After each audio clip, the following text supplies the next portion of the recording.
What's going on, everyone? Welcome to another episode of a Wolf and Geeks Club, and hosted by yours truly, Wolfson, and as always, Mike Phoenix Hero. Let's go. What's up? How's it I'm going? good. How about? I'm good. I'm happy to hear that, bro. We've been on a two to 3 week hiatus, man. Yeah, we have a lot of catch up. Yeah, we got lots to catch up, man, and I'm so happy because now we can actually like boil it down all under this episode. So let's get down. Like, first things first, I want to say Comic Con, bro. Comic Con was a hell of an experience, man. Let me tell you, it's first time going over there Comic Con.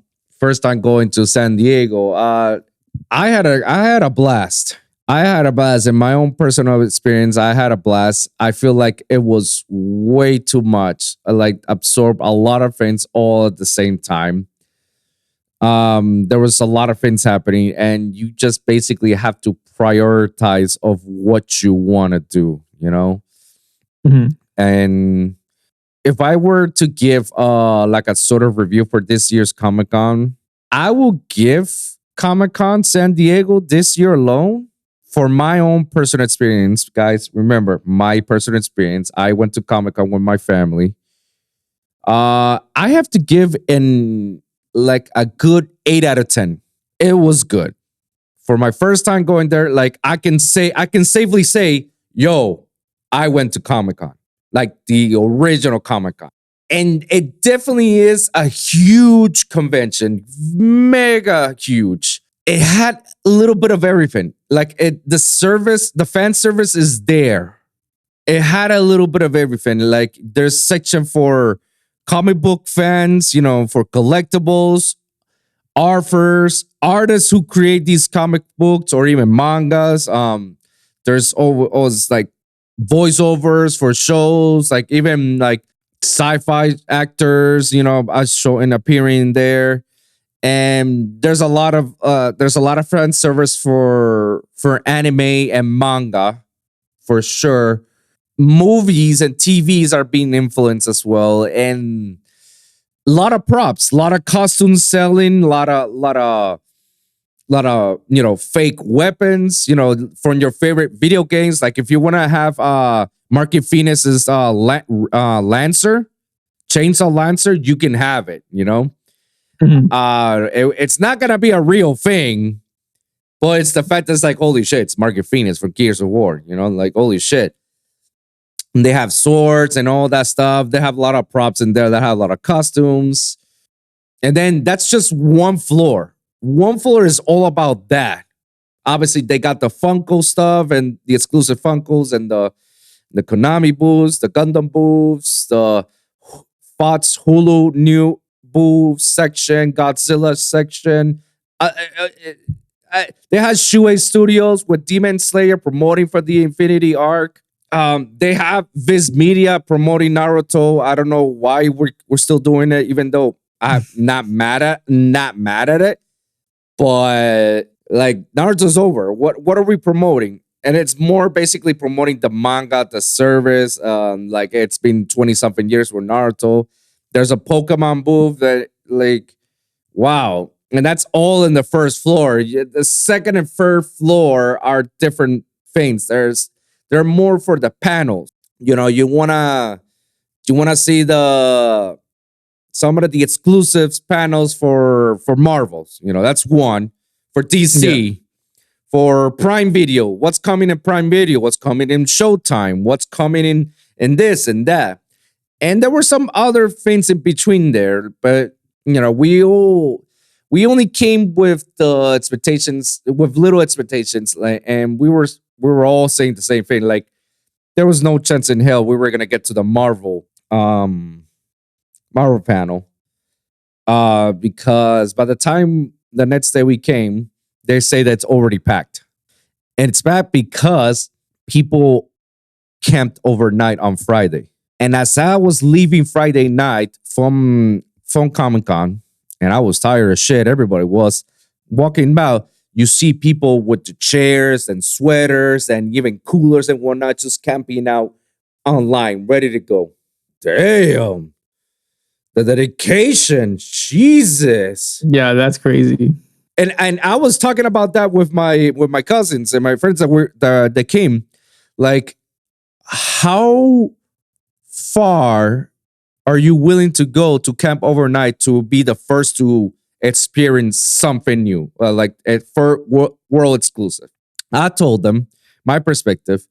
I would never do that. The closest thing the closest thing I will ever do is probably the midnight releases. That's as far as I will ever do. Just do midnight releases because that's part of that was part of our childhood, our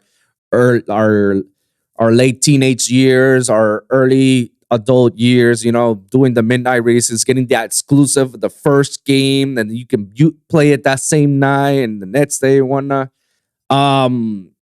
But doing it overnight for something exclusive like that, like, nah, I wouldn't do it. One of my cousins, Chris, shout out to you, brother.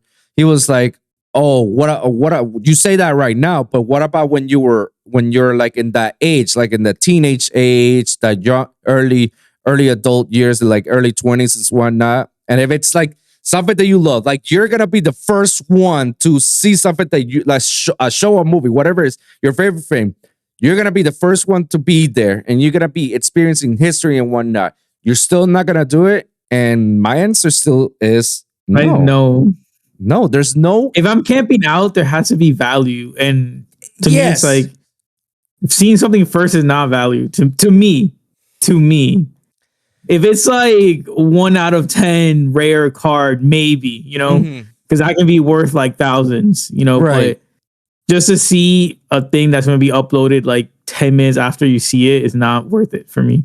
That's that. I couldn't get the words out of it, but my answer still was no. Like, no. Like, even if I was young, like, no, I still wouldn't do it. And my answer was similar to yours. My answer was, guys, why would I camp overnight to see something that I know I'm gonna see it later? Sure, I'm not gonna. Sure, you may have the bragging rights that you were the first one to see it, but I'm gonna hear about it later, and I'm gonna see it later. That no matter what, I am gonna see it. So that's why I don't see that much of a value. Even if I would have think about it when I was younger, I still would never do it. It's too much. Even like, bro, do you even remember back in the day when people were camping overnight for doing the PlayStation 3 release, the Xbox release? Like, even something like that I wanted, I so desperately wanted, I'm not even willing to camp overnight. If I didn't get it the next day, I didn't get it the next day. I'll be bummed, upset about it, but I'll get it sometime later in the future. And guess what? I always do get it later than the future. There's no rush into it. Like, I know I'm gonna get it. Just like, okay, then I just have to wait. That's the value I see. Yeah. Seeing people like that, I feel like, damn, bro, like, life is too short. Life is too precious for you to just like camp overnight and just be the first to witness the announcement of such and such for such and such. That we'll talk about it later for the Marvel announcement. It's too much, bro. Like, even me seeing it, it's like, I can never do that. Like, I have already back problems, and like, no, I'm not gonna be like sleeping overnight. And then I got 20,000 strangers next to me. Like, I don't even trust it. I don't trust myself. What the hell? I will trust some other strangers, bro. Yeah, I don't know what could happen. But there could be security guards around keeping an eye. But bro, anything can go left real quick. A fight can break out. Somebody can be doing some shit next to you. You're like annoyed about it, and then. Like, there's a lot of things. You could get robbed while you're sleeping. You never know. And you can never, like, pinpoint because you never saw it. You were sleeping. So it's like, what's the whole point in doing that? Like, bro, like, value your life a little bit more than just, be the first dips to watch an exclusive announcement of such and such, or be the first steps or the exclusive of watching the first episode of such series or the first clip of such movie and whatnot. Like, nah, it ain't worth it. But that's not without me to say like I haven't done it.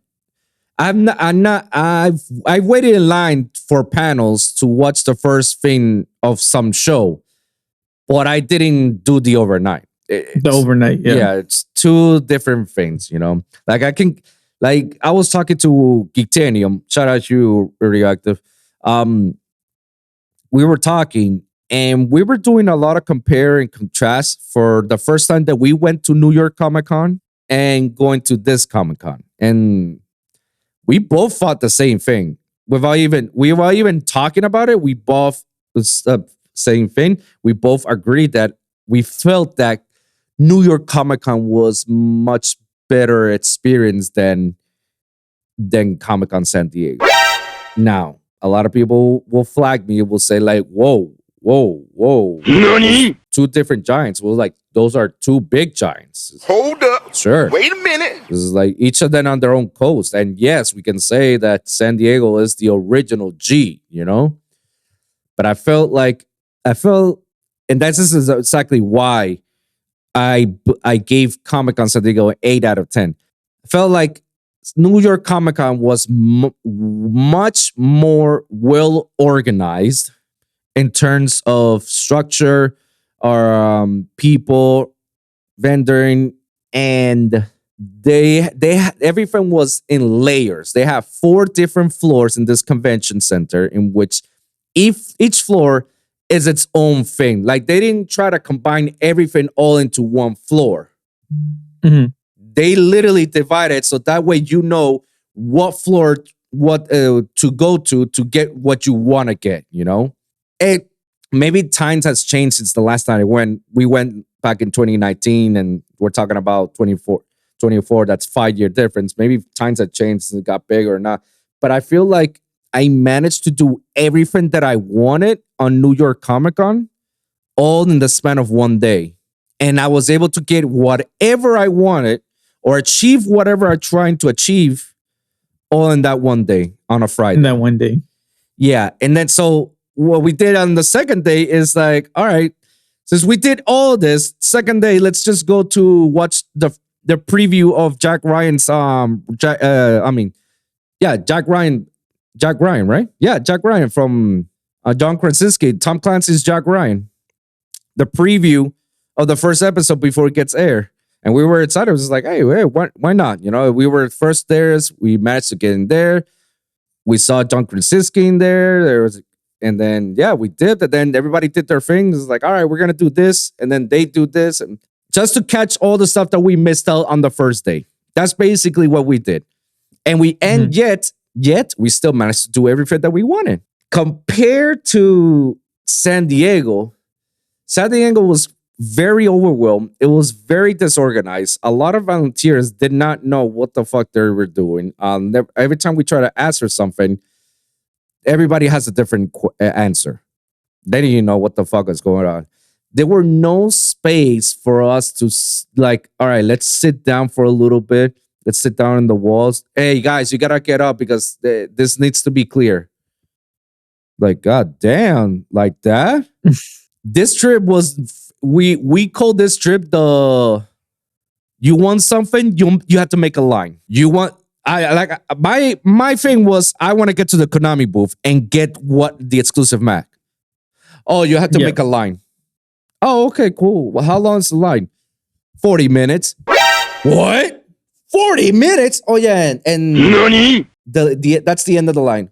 Oh, okay, let me do it. Oh, but you can't go to the end of the line. Bruh. What? I can't make the line. Why? Because we're at cap space. What? Hey, yo, what the fuck? Cap space. There's cap spaces? Yeah, it's, convention policy. We can't have people around. This is like, well, how the hell am I going to go do the line? What? All right, moving on. Okay, let me go to the Gundam booth. Oh, there's another 30-minute line. Nani? Are you fucking kidding me? Let me go to the Godzilla booth, because at least I know I'll buy a Godzilla toy. Oh, look at that, $20 for a Godzilla toy. As soon as I get there, all the Godzilla toys were sold out. Bruh. Okay, Pokemon booth, another huge ass line. Oh, you want to meet so and so? You gotta make a line. You want to go see the panel for this? You have to make a line. This was literally the trip of making lines. That's how the best way to describe it is. Like there's a line for even going to the bathroom. There's a line. There's even a line to go to. The only thing that wasn't a line was for the cafeteria. Oh yeah, no, you can go ahead and get your food right away quickly. All right, cool. We got our lunches. When we come back, oh shit, there's no space. Hey yo, what the fuck? Damn.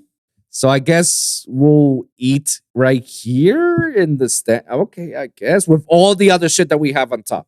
Bro, I think that those are like my two biggest grind my gear moments. The fact that there was a line for everything, for every little stupid thing, and this organization from the organization itself.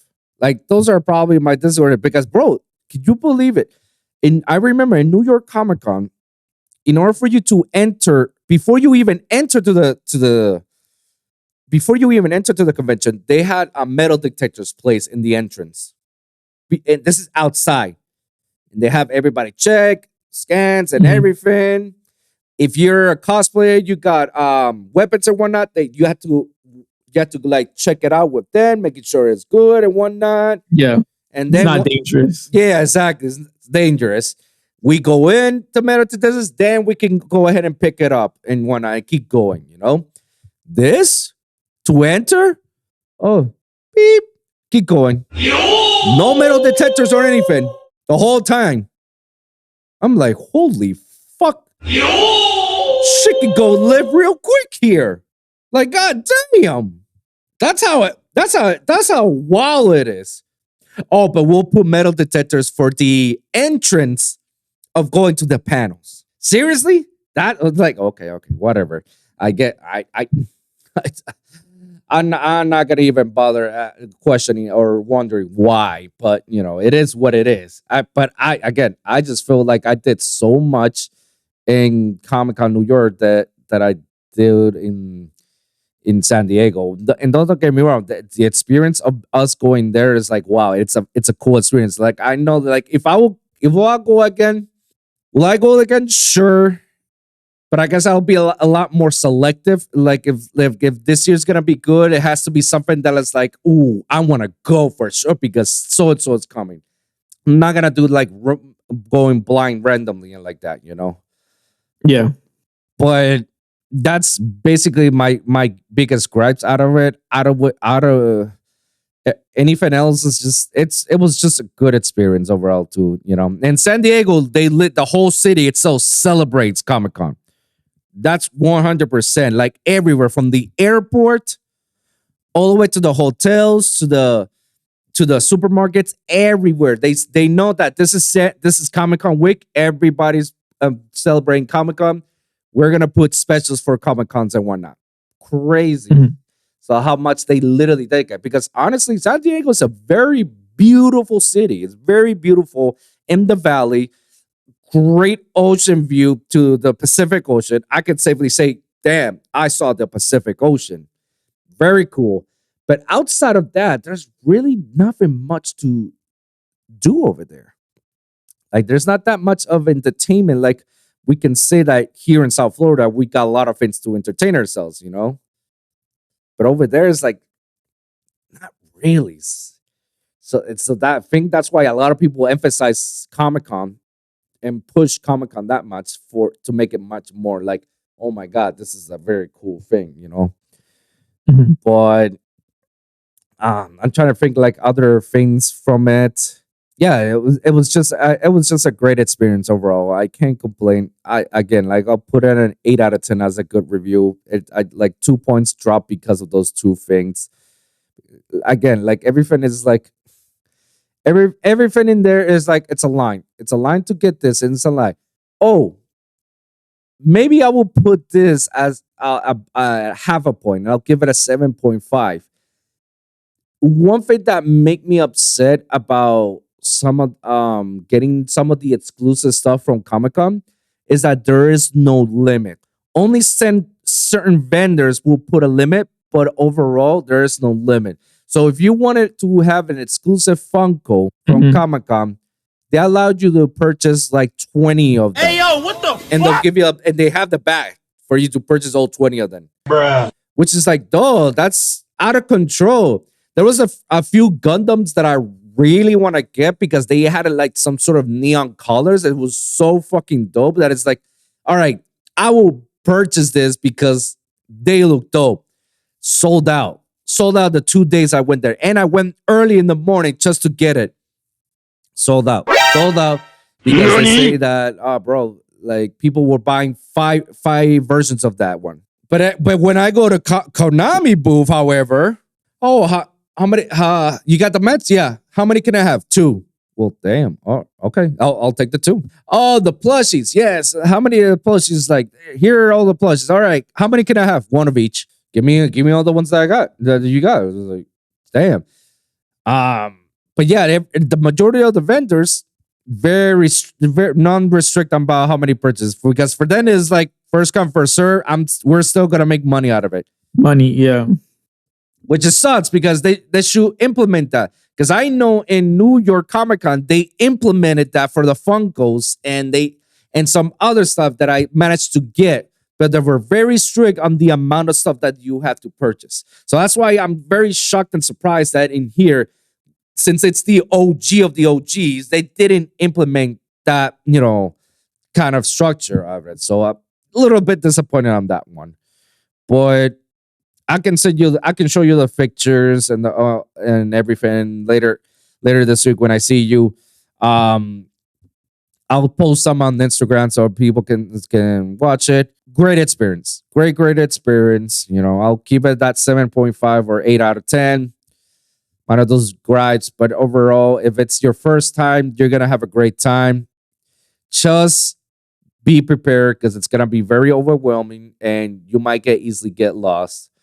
And there was just too much. And yeah, people like if they wanted their exclusive stuff, you have to be the first ones, early in the morning.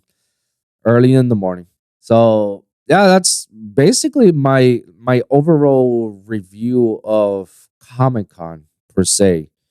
The other things that I don't mind talking about, like is some of the panels that I attended or managed to attend, but it's panels that there weren't that much of a line for it, and we were just lucky enough to be there, so it was like, all right, cool. Yeah. Before I get there to the panels, do you have any thoughts or questions that you want to ask me about Comic-Con or anything like that? I feel like you said you went to New York in 2019. Yeah. I feel like you have to go recently to do a fair comparison. Contrast. Yeah, because I feel like COVID really pushed anime to be mainstream. I feel like there's a renaissance of anime becoming more mainstream in 2020, 2021. Okay. So I feel like you have to go recently to do a fair compare contrast. You have a point. Yeah, you have a point. And yeah. I'm not gonna deny, in San Diego, I'm shocked and surprised. There was a lot of love for anime and manga. And even that's manga and anime related, there was just an insane amount of love. Obviously, Konami is there. Viz Media that was celebrating Naruto and whatnot. Shuhei Studio with the Demon Slayer trilogy movie that's about to release with the Infinity Arc. Obviously, Godzilla, Pokemon, Tamanashi Nations, promoting Kaiju number 8. Bleach. Oh, yeah. There was a lot of love for Bleach, too. Yeah, there was just a lot. One thing I will tell you this, which I'm very surprised, and probably I didn't see much about it, but then again, I did do the whole thing. There weren't that many cosplayers. If I had to put in percentage watch, I feel like there was a good 10% that I see people dressed up in cosplay, which kind of made sense because in Comic-Con, you don't want to carry and buy a bunch of stuff and be carrying it on top of your costume. Yeah, you want to be free. Yeah. So I get it. And obviously, if you're gonna do the panel lines, you don't want to be cosplaying in those panel lines. It makes no sense, but I understand that perspective. But I still have to say, it's wow, there was just so little cosplaying very little. I was like, damn, I thought this was gonna be the mecca of that, but no, very, very little, very little. Which I'm not mad. I'm not mad. Just an observation at best. Yeah. Anything else you wanted to ask? No. All right. So we can move on with the panels very quickly. So the panels that we did attended, we went to the Showtime panel where they announced Dexter. They're gonna announce the prequel series, and they're gonna put like the first season of the prequel like coming up soon in Showtime. People find out that the original actor of the show Dexter is gonna be in this show, but as a narrator, as the inner thoughts of young Dexter, Mm-hmm. and then So young Sheldon. yeah, something like yeah, yes, like that. Basically, like that. It said it's about like the desire of me killing. It ravishes me. Pause.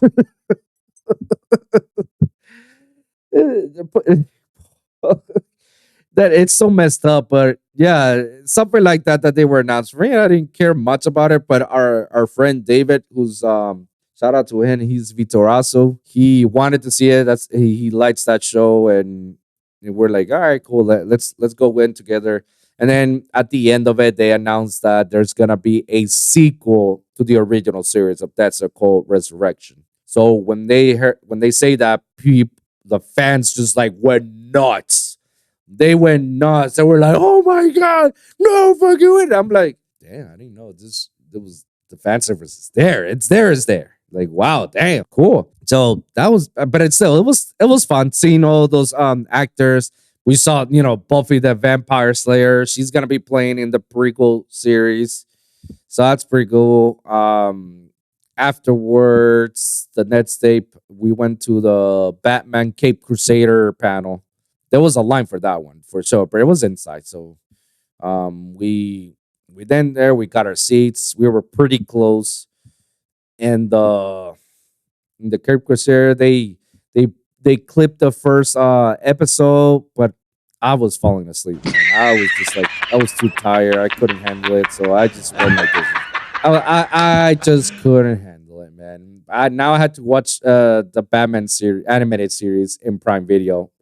They say that this show is like an homage to the original animated series.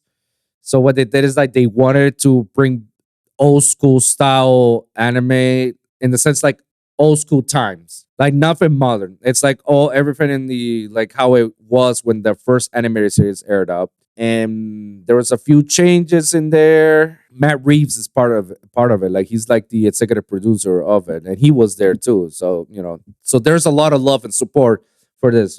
It recently got released last week, I believe, in Prime Video, like the whole first season. I haven't got the manage to watch it. I will watch it in due time. Same. Yeah, but that something to look forward to. That's pretty much out of the panels.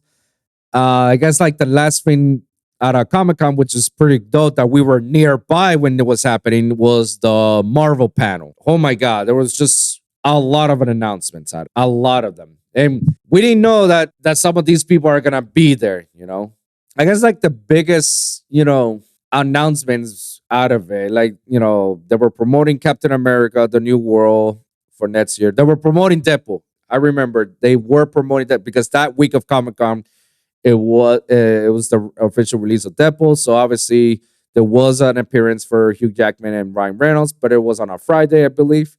Saturday it was more Anthony Mackie and Harrison Ford and the crest of the Captain America.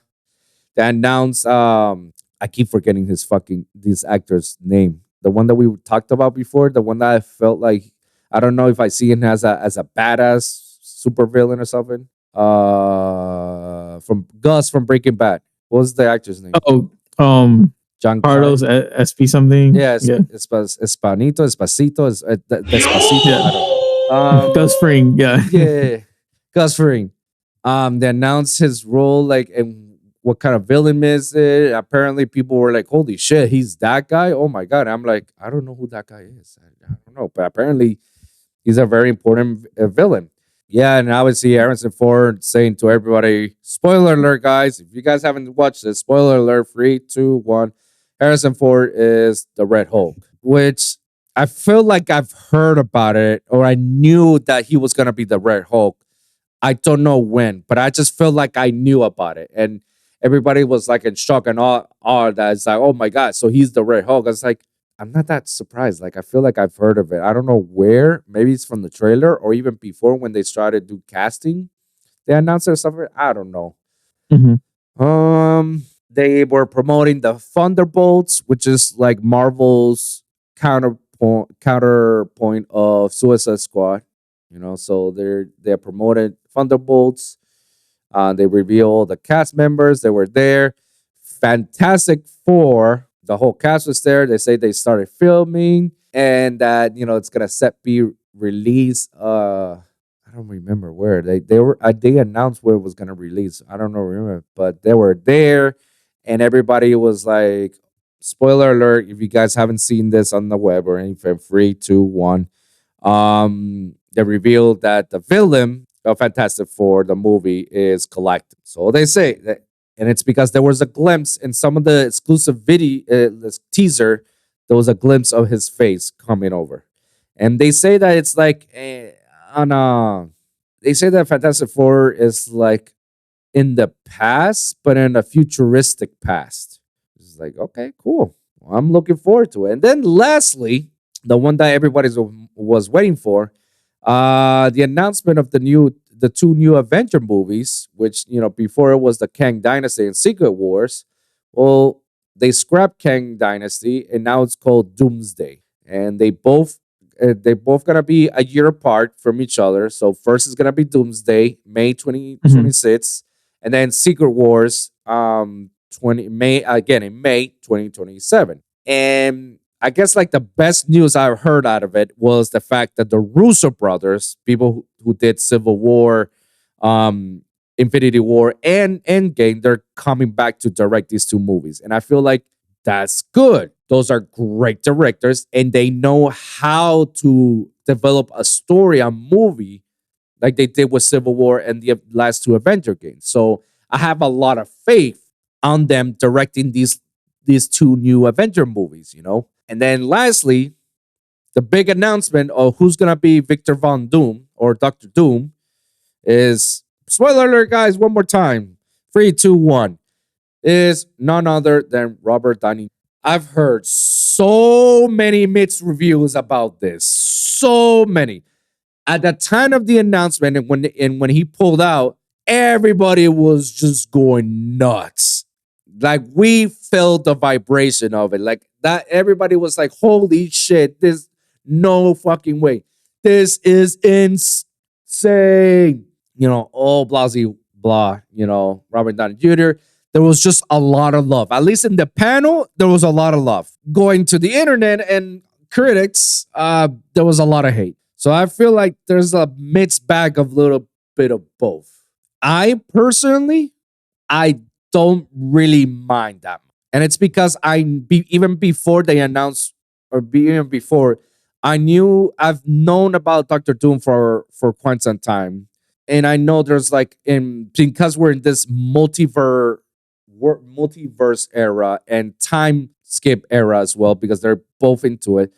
I know there's a variant of Iron Man as Dr. Doom, because I remember I watched like an episode of Death Battle, and they put Dr. Doom into one of the fighting, and they mentioned something about in the comments that there's like multiple variants of Dr. Doom. There's one that he's like he's from the old times and he's immortal. There's one when it came out with the Fantastic. There's the one that when he was a variant of Iron Man. There was just so many of it. Like I kind of knew. So when they announced Robert Downey Jr. as Iron Man, as Dr. Doom, I was like, okay, dope. So they're going by the comics version of it.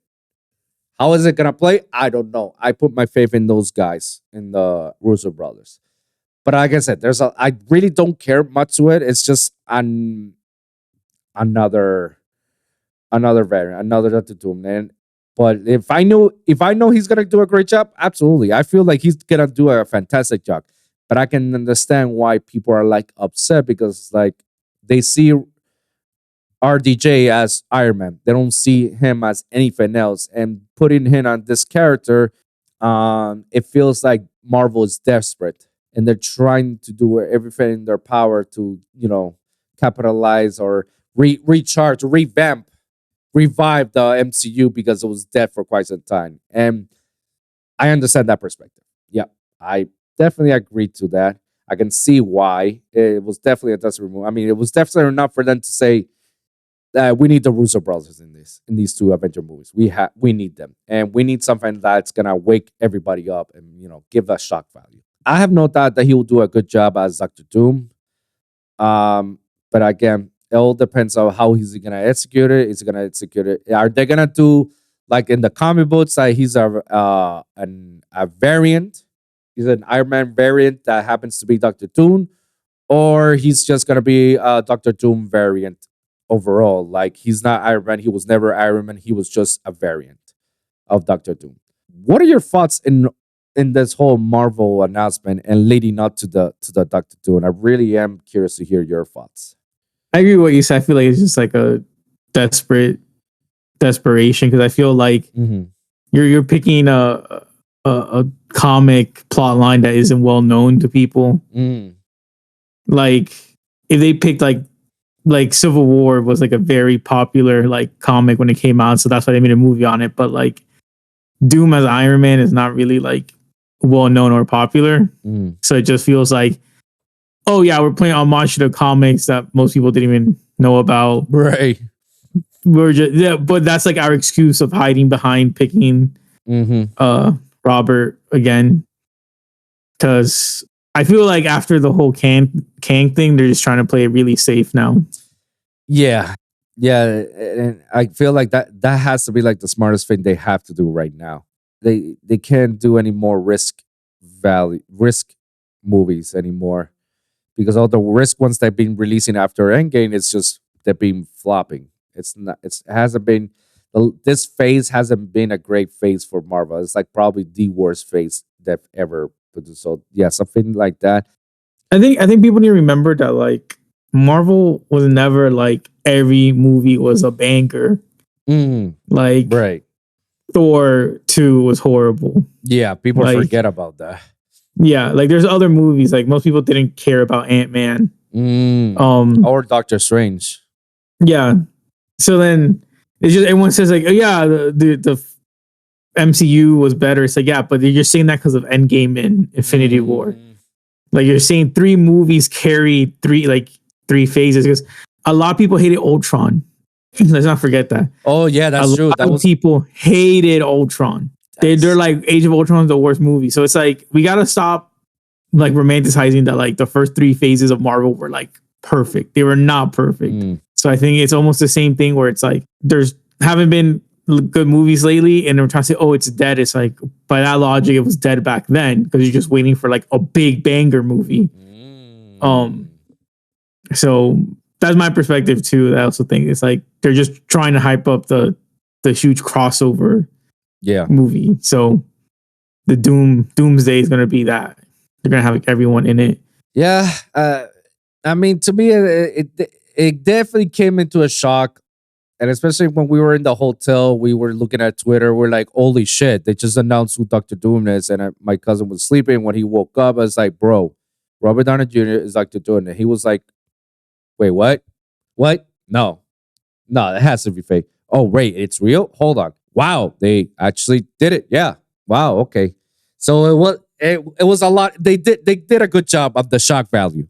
Everybody was shocked. Nobody expected to it. But like I always say at the end of it, like, can he execute the role? Can he do a great job out of it? Can he really pull as Dr. Doom in this upcoming movie? Because if this upcoming movie doesn't pull as Dr. Doom, then that's it. That's it for the MCU.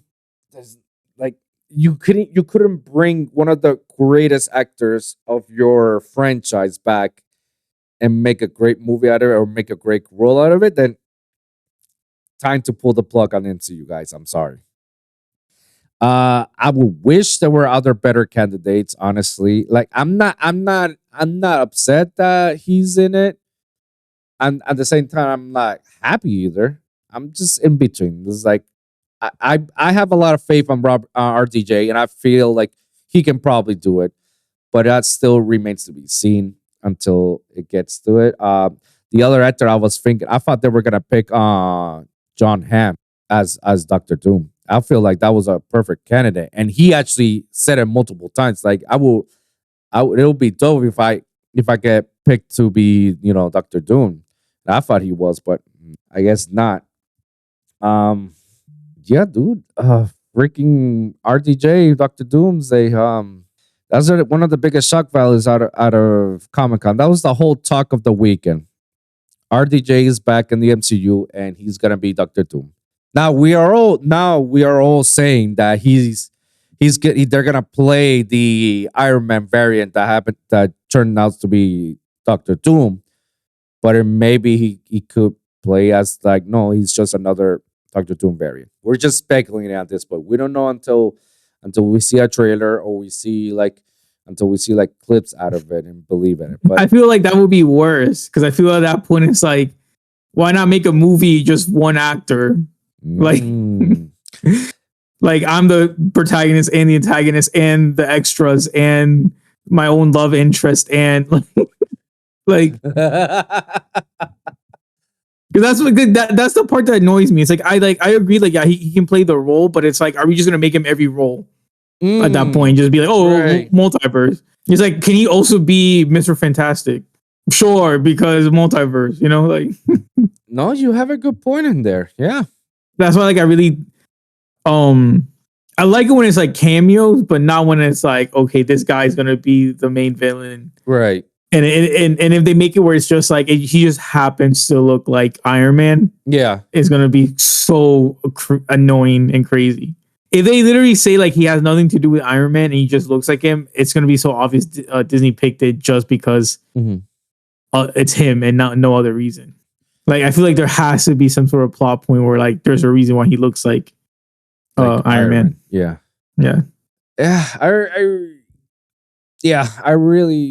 I really hope that bringing some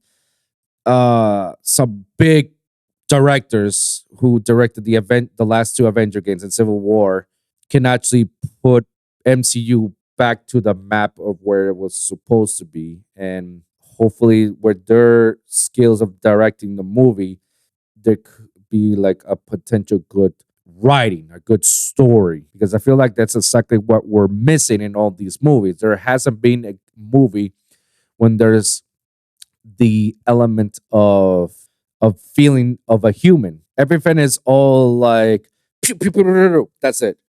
It's like, what? I didn't feel like I related to the character. There was never about that, but the Russo brothers always make sure that in those movies, however action packed that they are, they always have the element of like, I can relate to this perspective and I can relate this perspective. And I can feel like, okay, I understand why they went this way the whole movie and whatnot.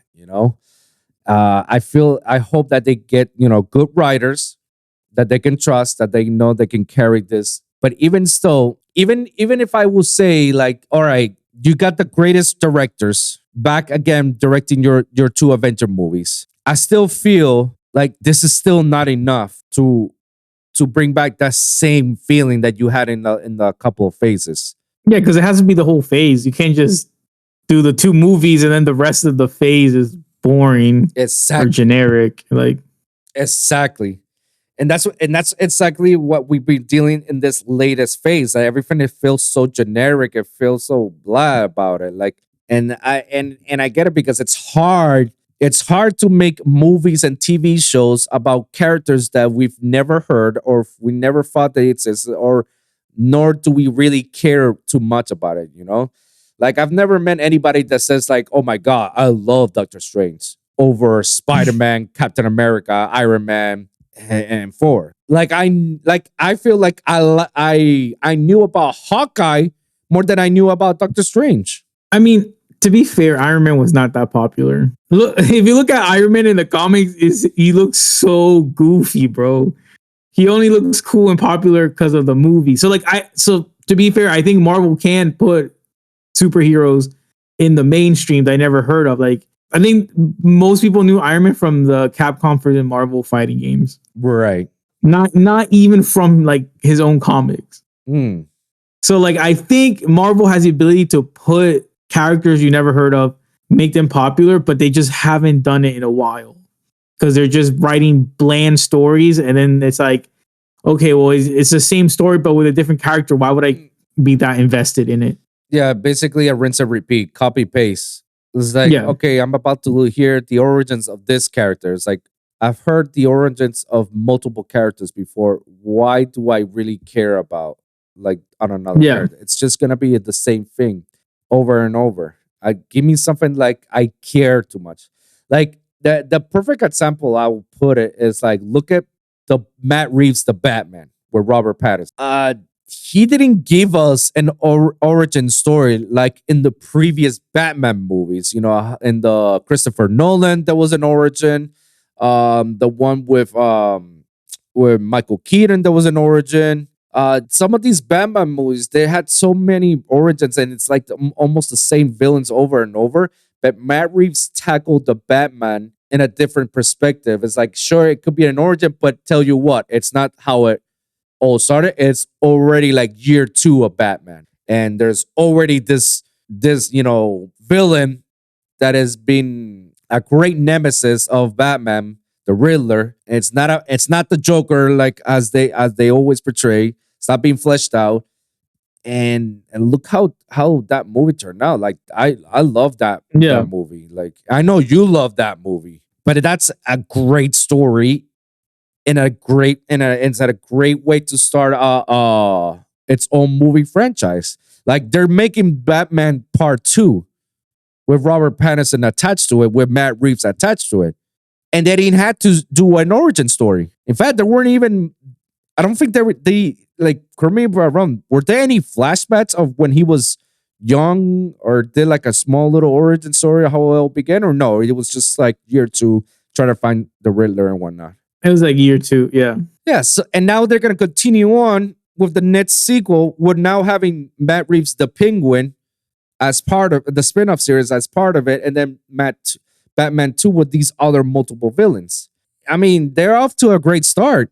They didn't have to do what MCU keeps doing, which is rinse and repeat, and whatever sticks in the wall. Oh, that formula worked. All right, let's copy and paste that formula in the next sequel. Because that's exactly what happened with Thor, Love and Thunder. Everybody loved Thor Ragnarok, and they thought, it's like, oh, okay, we can do it. This one worked. All right, let's do the same style on the 4th movie.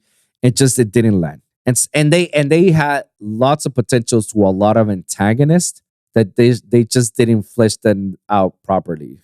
Which is like an unfortunate. It's like, bro, you could have used this antagonist could have been used in so many different ways, man. And you just wasted it in the most stupidest way. But again, that's where we are right now. So hopefully, like after these end, you know what? I really hope that after the Secret Wars or after Avengers or whatnot, I really hope that the MCU ends shortly after that.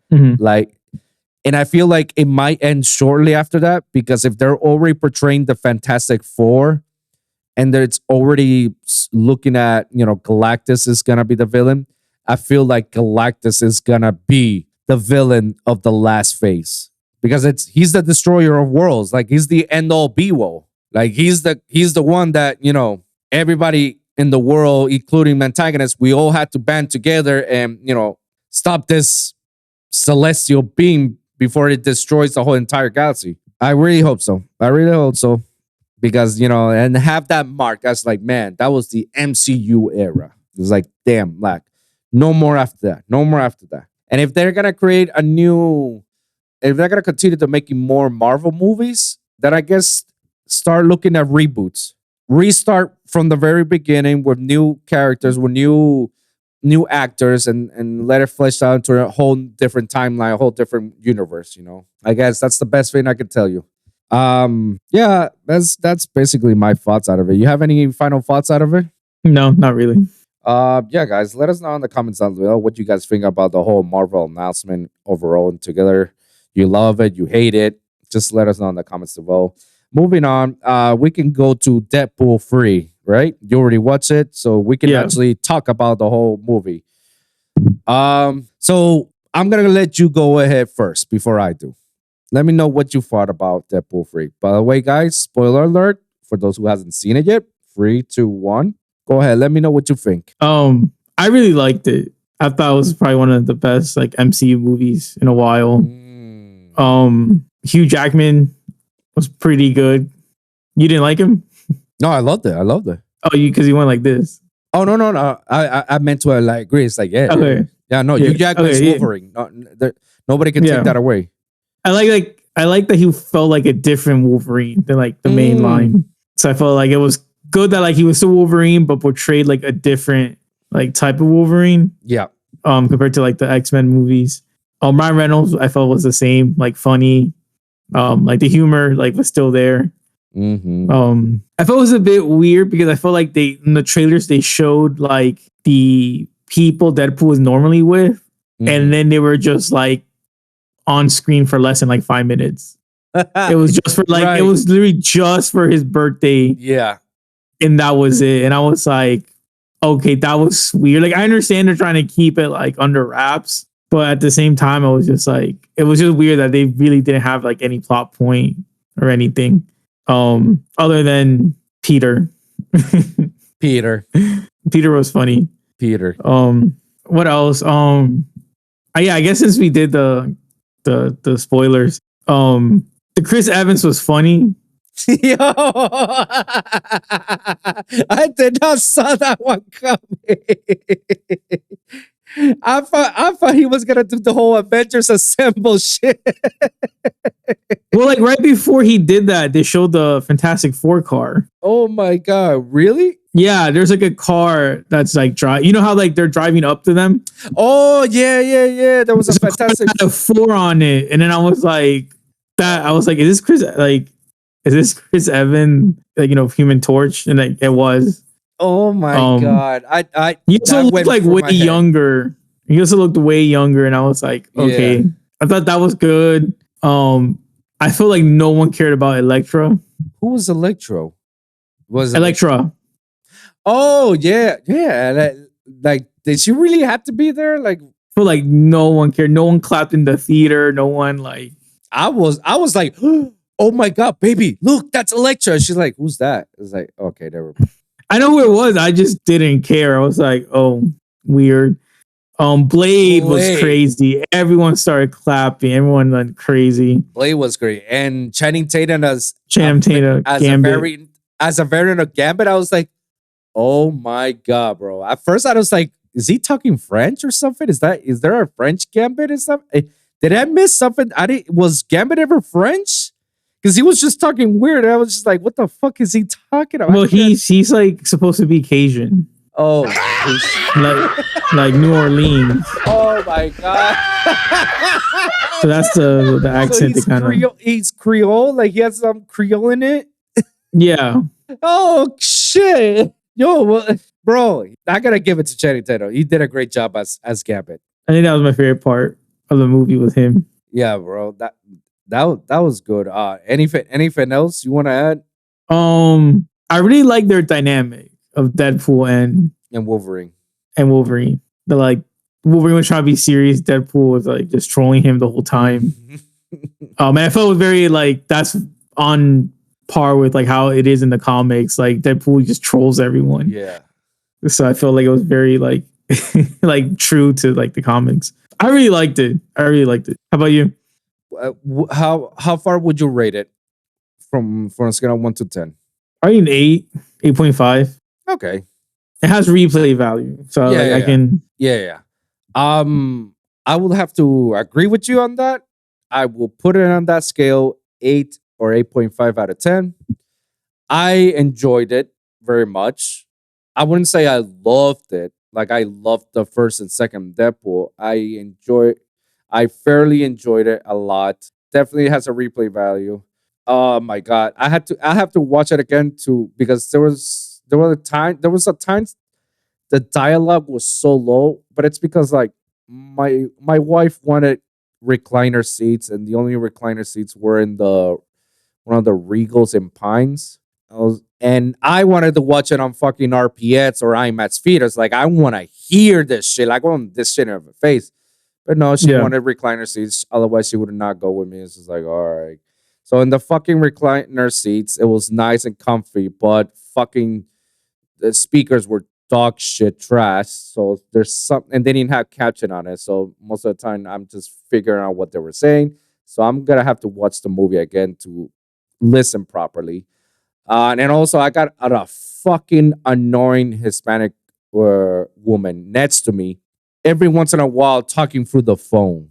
I was like, what the fuck is this? And she's like, you can tell like she's one of those Hispanic girls that's into clubbing, that she doesn't really care about the movie. She's in there because her boyfriend or husband or whatever. Oh my God, was it that? Bro, there were times I had to go to her. It's like, yo, shh, movie, bro. And she looked at me like this face. It's like, I'm like, the fuck are you getting mad at me for? This is like common courtesy. Turn on the fucking phone during the movie. She did that shit 4 fucking times, but I had to go Zed in my space because I'm not gonna ruin my date night with my beautiful wife, you know, who is expecting, you know.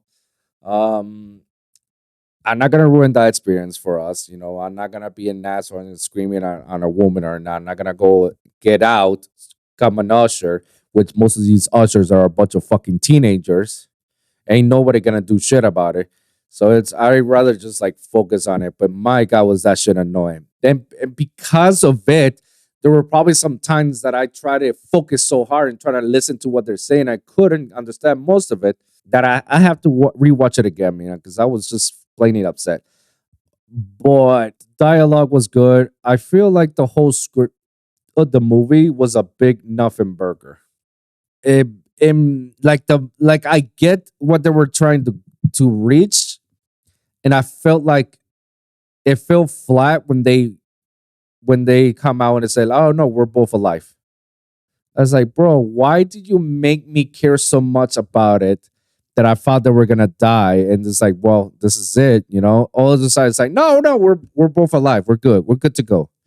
I was like, "This is like Deadpool Part 2 all over again, man." I mean, yeah, like how'd you fall for that, bro? It's Deadpool. If it was any other character, I would agree.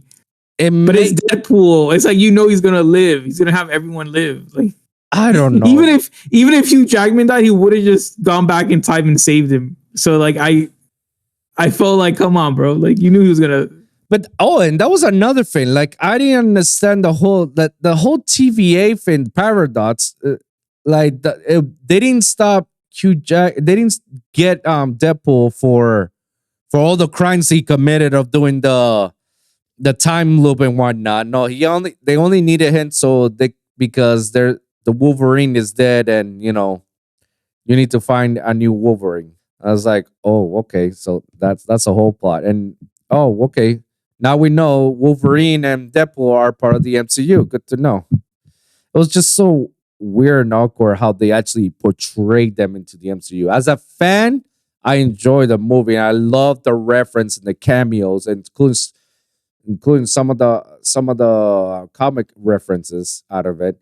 As a casual fan, if you look at it on a casual perspective, they were like, because like when you see, if you watch Deadpool 1 and 2 as a casual perspective, you will understand the movie from beginning to end without having to know. It's like, oh yeah, you need to know a little bit about the X-Men. You need to know a little bit about this. You need to know a little bit about the MCU and whatnot. This one felt like, fuck, I had to know about MCU and comic book stuff and watch older movies for me to get to the reference, because a lot of people did not get the reference. And I was in the movie theater, and when I saw some of those references, I felt like I was one of the few comic book guys in the movie theater, because whenever there was like the Blade appearance, I was like, holy shit! I was like, bro, Blade, and I was like, oh shit, I'm the only one saying that. Okay, never mind. Some of the jokes, I was like, ha, ha, ha, ha. And I hear dead silence from a lot of people. I was like, oh, okay, nobody get that joke. Oh, okay, I guess so. It's like it's Charles and Xavier's sister. It's like, oh my god, no way, and nobody get that reference. I was like, damn. So you had to be a MCU fan or a comic book fan for you to get some of these references. Otherwise, you're gonna feel like, eh. And obviously, you had to watch Loki in order to understand what is going on Deadpool overall, because the whole. I mean, that's debatable. I never watched Loki, and that's something I give Marvel is like they never make the movies hard to understand if you don't watch their stuff. Because I never seen Loki, and I felt like the plot was very understandable for Deadpool. But the amount of references and cameos was more catered to a fan service that, as if you never watched X-Men, you never knew that was the original actor of the X-Men, like Sabretooth and the Fire Guy. You would have never known that it was them. It was just like, oh, it's some guy. Bro, I didn't know. To be honest, I forgot Sabretooth. Because again, I was like a kid when X-Men came out. So I saw Sabretooth and I was like, okay, like. No, I was a teenager at that time when X-Men came out. I remember fairly most of it. But man, they did him dirty. They killed him right away. I was like, oh, I thought there was going to be a Sabretooth Wolverine fight. Nah, it lasted 5 seconds. It's like, oh shit, okay. Are we expecting the second Sabretooth? Is he going to be around? Like, okay, sure. But again, there's no hate towards the movie. I definitely did enjoy it. As a fan of the MCU and whatnot, it was good. It was entertaining. It was enjoyable. I just feel like the first two Deadpools were much more on the higher ceiling than the third one. At least I know that in terms of MCU movies, this one was a success. 100%. Yeah. This movie was definitely 100%. In fact, last time I checked, it's still hitting the box office. Like, I think it's like close to 900 million. Like, that's crazy. It's already at 900 million, some ridiculous number. Like, you can fact check me if I'm wrong. But I know I saw somewhere that was like, holy shit, it's pretty high. It's doing a good job. All right, like, I'm all about it. Yeah, go for it. Any last things towards the movie itself? Yeah, you should all watch it. It definitely is an enjoyable movie. I have no regrets. I enjoyed it. I cannot wait for what they're gonna do. I cannot wait what they're gonna do more with this move. With this, now that Deadpool is part of the MCU, I'm just curious. Are they gonna add Deadpool and Wolverine into the Avengers roster now? Because I know at one point in time, Wolverine was part of the Avengers. So now, hopefully, this is like, all right, alley-oop, Wolverine's in the MCU. Put him on the fucking Avengers movie. We'll see now. We'll see how it all plays. But I liked it. It was very enjoyable. I give it the same review as you. 8.5 out of 10. Great movie. No complaints about it. Any final thoughts? No, like I said, I really like the movie. Yeah, guys, let us know in the comments down below what you guys think about Deadpool 3. Do you love it? Do you hate it? Do you had some critiques out of it? Let us know in the comments down below. Moving on from Marvel and Disney, I'm gonna talk about the last thing from that area. Star Wars, The Acolytes. I see a lot of people hating on that show, and people hate that show. But all honestly, it was a good show to watch. I'm not gonna give too much shit about it overall in their season. I can see why a lot of people hate it, story wise, plot wise. There were my biggest issue were on some of the episodes. They turn an entire episode as a flashback. They could have just have that surmise into a small scene and whatnot. It could be asked and done in one thing. They reveal like the whole there was a whole secret all the way from the first episode all the way to the last episode. And when they reveal it, it's like, oh, that's the big secret. Like, oh, okay. It was like, okay, cool. I somehow I felt like the twins, they were gonna switch places. It was all yin and yang, light side, dark side. Like it was bound to happen. The best thing I will say about the show was the Jedi fight scenes against the Sith Lord.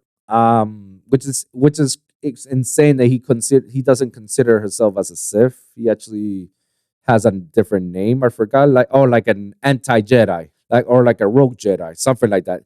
Almost the same thing of what happened in the Ahsoka series. Like these two guys, these two people, everybody thought like, oh, those are the dark side. That's dark side. Those are Siths. So they're like, they never considered themselves as Siths. Even in their lightsabers, they were red, but they weren't fully red. They consider themselves as anti Jedi, and that's actually a thing. So it was nice to see, like, okay, that ties up with the Ahsoka, meaning that there are Jedi's out there that disagrees with the Jedi Order, and I guess that's how the term Inquisitor started. Mhm. So now that's why there's Inquisitors later down the road, and it's all started because of that. It's basically anti Jedi's. They're not Siths. They don't have the power of the Sith. They're just against with the Jedi's, and they'll side with anybody who's is it. A lot of people are just hating on this series. If I had to put it, I guess it was average at best, mid, like 5 out of 10, because there was only 2 episodes that I fairly enjoyed too much. 2 or 3, I'll put it. The first episode got me into like, oh, okay, let me see what this is about. Second was a little bit slow, but it was like, okay, you're developing something. Third episode was just a flashback. Fourth episode was like the whole fight scene, with the anti-Jedi, which I feel like, holy shit. Because the Jedi's, according to Jedi's, they have rules and regulation of how to fight. Like, this is how we fight, and this is the majestic way of fighting. Whereas anti-Jedi's and Sith, they fight dirty. They fight with whatever means. I like that. Bro. You don't have to be like, no, we had to fight like this because this is the best stand. Like, no, fight however you have to fight. So I was digging that vibe. I was digging that shit, And then it was happening throughout the season. And then at the end of it, the same thing. There was like a few plot holes that they left out. So hopefully they could get answered in the second season, if there is one. I don't know. But that's my thoughts with the Acolytes. It's not a terrible show. I feel it could be better. When the episodes did came out that were good, I was like, whoa. And by far, they show me more Jedi fights than some of the movie of scenes, bro. So I feel like they did a good job of what it was, a blast from the past type show, But other than that, I'm like, whatever. If they make a second season, okay, cool. If they don't, okay, cool. Like, I'm not gonna lose sleep. You don't care. You don't have Disney Plus, so you don't care to watch it. But you have heard about bad reviews out of it, right? I think you're the most positive review I've heard.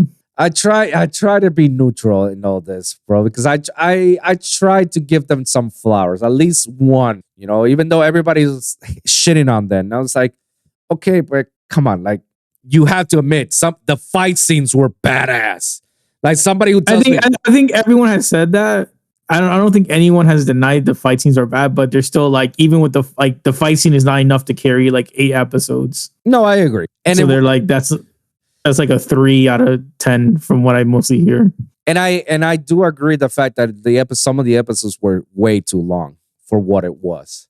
Like, there were some episodes that were 40 minutes, an hour, 50 minutes. I was like, dog, you could do this in 28, 30 minutes. Like, you don't have to put this in a long ass episode. Like, I feel like, bro, all these episodes could have been one whole Star Wars movie. That's how I feel. I get it. I'm just being optimistic about it. I get that it was bad. I get why people are shitting on it. But Jesus, they were shitting on this series way before it was released. That I know, because I have a few Star Wars fans on my Facebook that they were shitting on this series way before it was released, and they were already like throwing dog pile shits on it. And then when it got out, it was just more negative out of it. So I was like, dog, like give it a chance. Watch it before you start, bashing down, And they watch it and they still won't change their mind. So it's like, all right, bro. I mean, I gave it a fair shot. It was okay. I wouldn't say it was like the best shit ever. Like, no, I said it was okay. And I'm being fair by giving that mid review. So I don't know. That's where my head is at. Moving on. House of Dragons review. You haven't watched anything Game of Thrones related or House of Dragons, right? Mm-hmm. So you don't care about Yeah, you can spoil it if you want. So I will say that this season was kind of mid as well. I will say that this season there was just a lot of like, oh my God, certain moving pieces are building up to something bigger and better. I like how they describe it. I just hate that it was a little bit slow paced for me. The first 2 episodes were epically wild. Because I guess that was like what led me to like, okay, how much more of a shot value am I gonna have? Because those 2 first episodes, like, holy fuck, you just set the tone for the season. Now we know like the stakes are high and like anything could happen. Like literally anything could happen. Spoiler alert. We can kill babies and shit. But we already know that this is a common thing in the first Game of Thrones series because it happened the first season too, and several times in other seasons. But it was the way it happened. It was just like, yo, are we like that now? Oh, so we're going that route. It was stuff like that. So I thought it was like, holy shit. So this season's gonna be like this wicked crazy. As I was building that anticipation, episode by episode, I felt like, oh my God, this shit is getting handed. And then there was like 1 or 2 episodes that like make me drop the value from up here to down here. I was like, oh, yo, why we went that way? Mm-hmm. And then it went back again into a roller coaster and so on until it was just like keep dragging. Now, honestly, I thought this season was gonna be like Battle of Dragons. There was just 1 episode that did happen, and I was excited. I was like, holy shit, this is cool. But that was after that episode, everything was just like, pew, like no more dragon fights and whatnot. So I was like, damn, only 1 dragon fight? Like I thought we were gonna get a lot more. But now we're seeing the whole theme of House of Dragons as of like there's gonna be dragon wars after this following season. And I'm happy that the showrunner says like we're gonna end the show at season 4. I like that. That means like you're giving us 2 powerful seasons then. That you're gonna do everything in your power to put everything right there. So it's like, all right, good. You're not gonna extend it. You're not gonna give us like a lengthy shit around. No. Season 4, that's it. Good. You gave us a good series after that, Yeah, I will say this season will be a 7.5 out of 10. It was a great season as well. I wouldn't say as great as the first one. Definitely, it was definitely kept that same momentum. There was just a few episodes that were like, what? Huh? A lot of fan service happened there. That was like, you didn't really have to do it. Like a few wokeness shit happened as well. That was like, really? Like, do we really have to put it there? But other than that, I can't say anything negative about the season. It was pretty good. I wouldn't say it's the best one, but when the fight scenes happen and when the shit hit the fan and then the dragon fights, I was like, whoa. There was just a few instances that, I want certain characters to die. I was like, bro, I want you to because you deserve it. They haven't yet. So we're hoping for the next season to like, all right, it's gonna happen. But we'll see. I know this following season is gonna be the Dragon Wars because that's when war is about to start. Everybody's already banded together, ready to go, and I don't know how they're gonna end it with this 4th season. Then Barbie is like the cliffhanger or whatnot.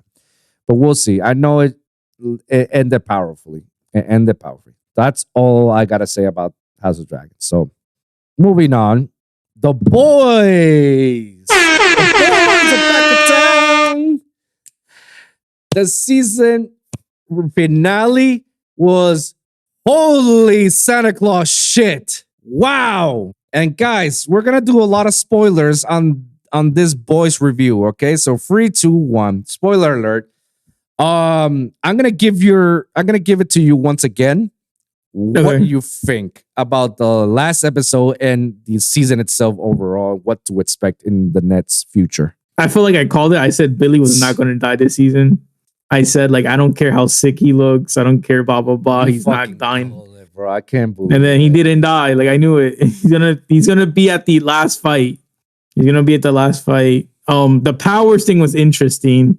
They kind of foreshadowed it with was it like a rabbit? Do you remember when they were like on the farm and then he has to kill like a rabbit, and then he saw like that's black goo starting to come out? Yeah. And then he killed it. So he has the same black goo, I guess, inside of him.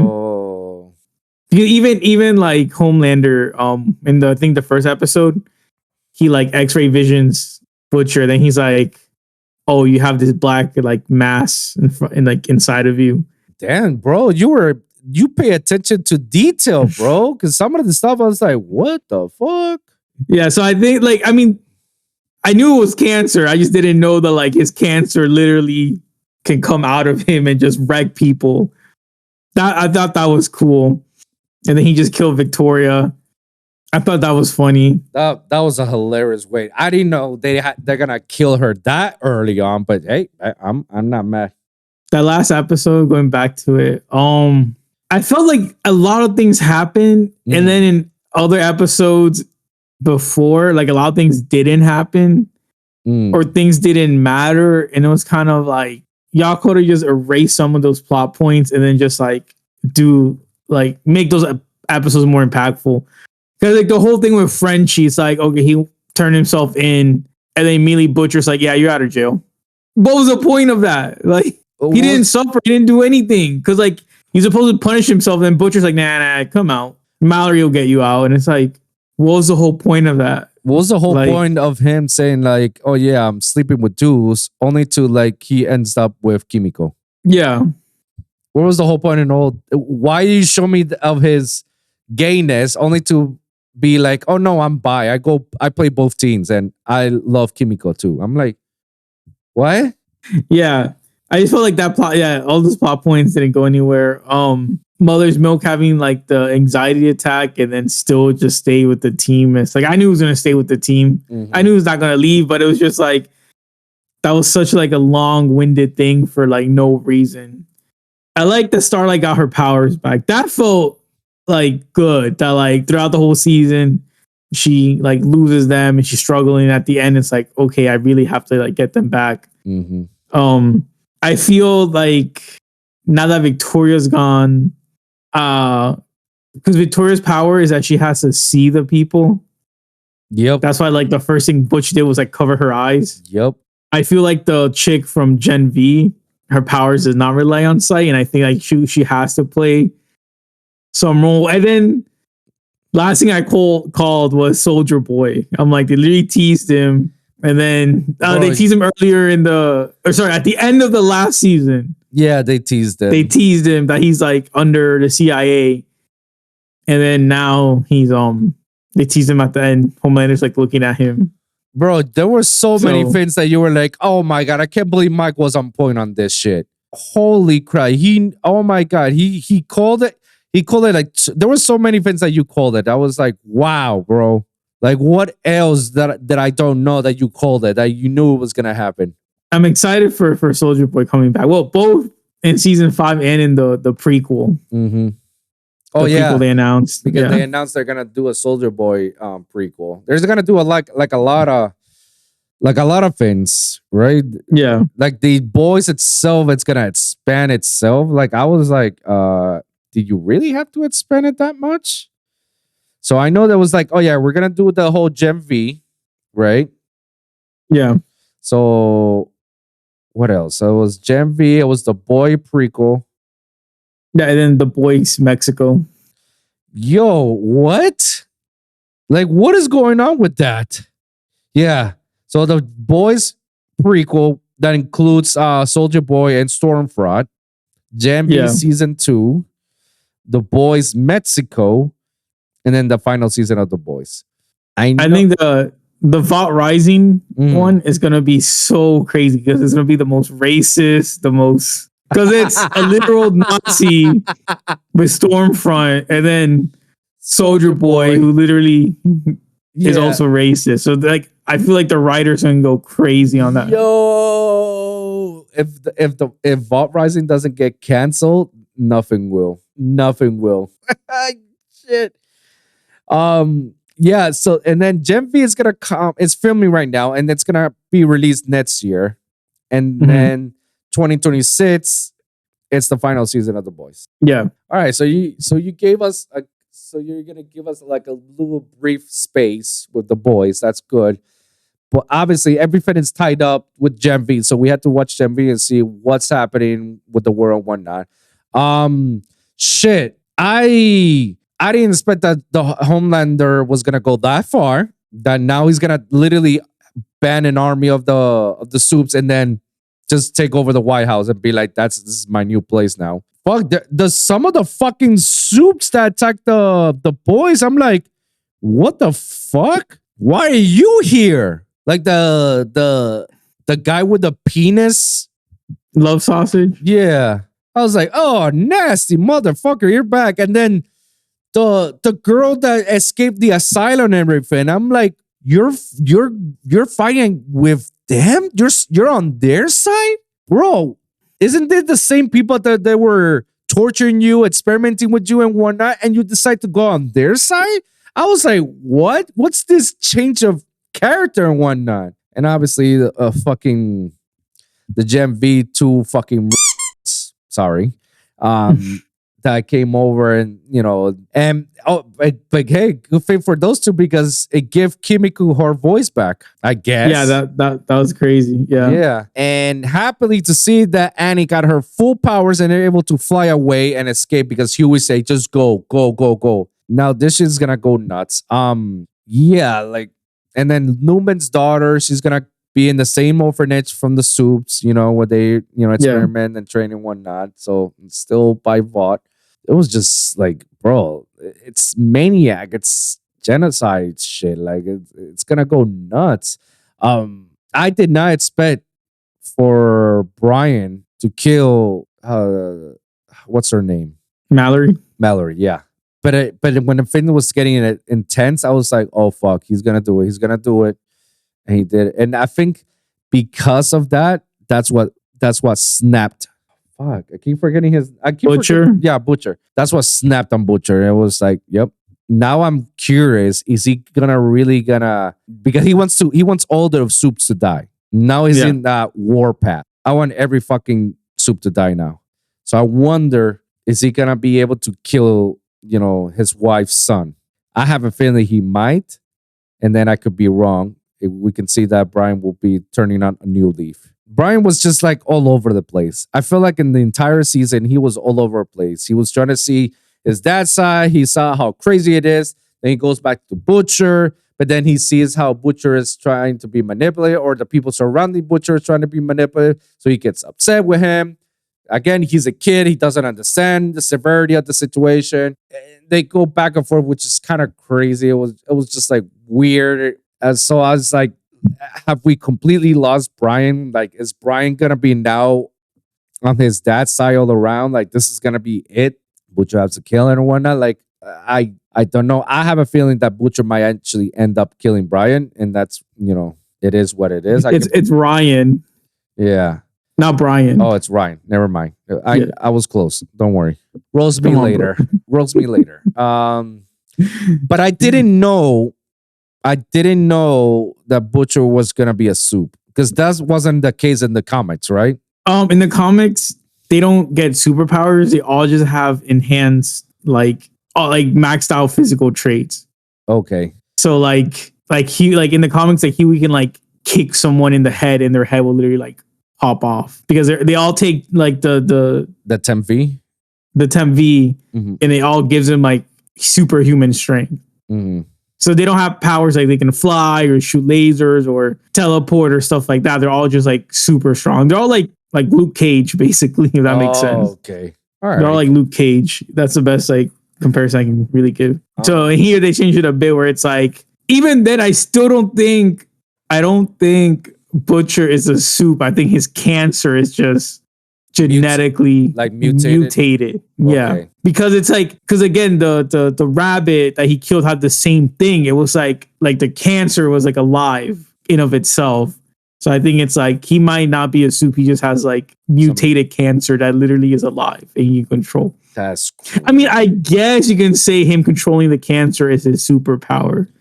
Or if you want to argue that, or having the cancer take over his mind and be like, now you have to work with us, right? Yeah, you're right. Yeah. So he might not. Yeah. Yeah, because that's the whole theme of the season. He was battling his own demons. He was like in between, whether it's the good side or the bad side. And he made up his mind that he's gonna be good all around. And then when shit hit the fan, he said, fuck it, use my body. Let's kill all the fucking soups. I want Homelander dead. That's what I want. So it'll be interesting, how is it gonna end in the next season. I know Butcher's gonna die. They have to kill him. There's no way he's gonna live. Like, they have to kill him. Are they gonna follow it now? Like in the comments, like Butcher wants to kill every one of their squads and have Huey to kill him so it could stop the whole menacing shit, or could be. I don't know. I think they will. Wow. I don't see Butcher getting a happy ending. No. There was no way Butcher was ever gonna get a happy ending. Like that showed me on the first season when he had the bombs attached to him. He was just ready to die, only to find out that his wife was never dead. She was always alive, and now he had that internal struggle. But I guess like the season itself. Oh my god, it was like a near perfect season. I put it. I don't agree. I feel it was way too slow. You think so? Yeah, like I said, a lot of the things didn't matter. Like Frenchie didn't matter. Mother's Milk didn't matter. Like all those plot points that they like dragged on was for nothing because it didn't pay off. It's like, again, it's like, oh my god, I have to go to prison because I killed someone, and then it's like, oh, Mallory took him out and out of jail the next like episode. Like, what was the whole point of that?